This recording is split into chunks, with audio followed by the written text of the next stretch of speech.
Hi, I'm Kayla Carter, and this is my Technology-Infused Assessment module. Part 1.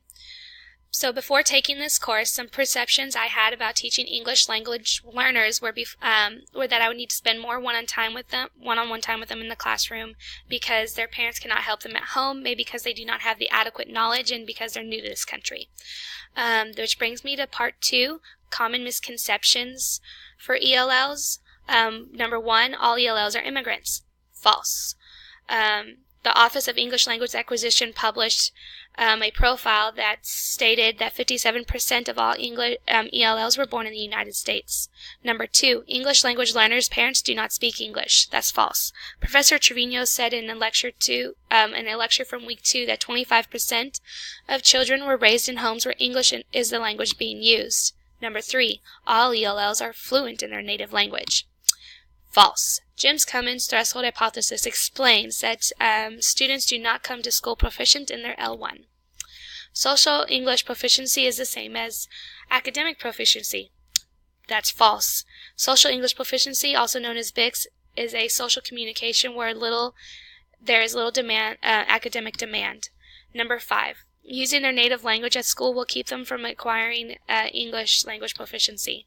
That's false. James Crawford said that if the language instruction is used to make lessons meaningful, they will learn more English and more subject matter too. Students will not succeed, and students cannot learn if they do not understand the language in which the content is being taught.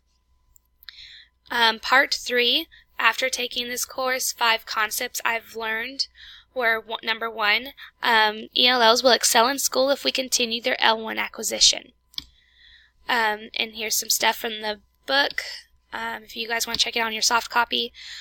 Concept number 2 best helps ELLs by providing them with visuals and giving them a chance to work with the items or images to master academic vocabulary. Number 3 is a very important one, and it's how teachers correct the errors of ELLs. The best conceptual approach is to model the correct way you want students to find their solution to the question. Instead of just explaining the correct answer, by giving the students a chance to think about how they come to the approach themselves will allow for students to get a deeper understanding. So an example here is where the teacher asked the student, "Can you translate the sentence from Spanish to English?"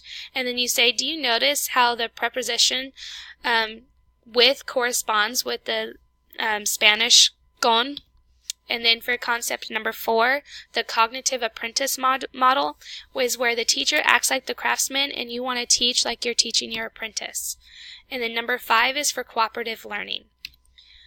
Which brings me to part 4, do's and don'ts for teaching ELLs. Here's a resource for you guys if you want to check it out in your soft copy. And some stuff in the book. So do for modeling. Model for the students what they are expected to do or produce, especially for new skills or activities, by explaining and demonstrating the learning actions. Don't just tell the students what you want and expect them to do it. I think of this as more like the old school drill sergeant teacher. We don't want to be that. Do for the rate of speech, basically the opposite of how I'm speaking to you guys today. Speak slowly and clearly and provide the students with enough time to formulate their response. Remember that the students are thinking in their head a different language and they're having to translate it before they respond to you. So don't just speak too fast and ask the students, and if the students tell you that they don't understand, never ever repeat the same thing to them in a louder voice. So for the do, use of non-linguistic cues, use visuals, sketches, gestures, and indentations and other nonverbal cues to make both language and content more accessible for students.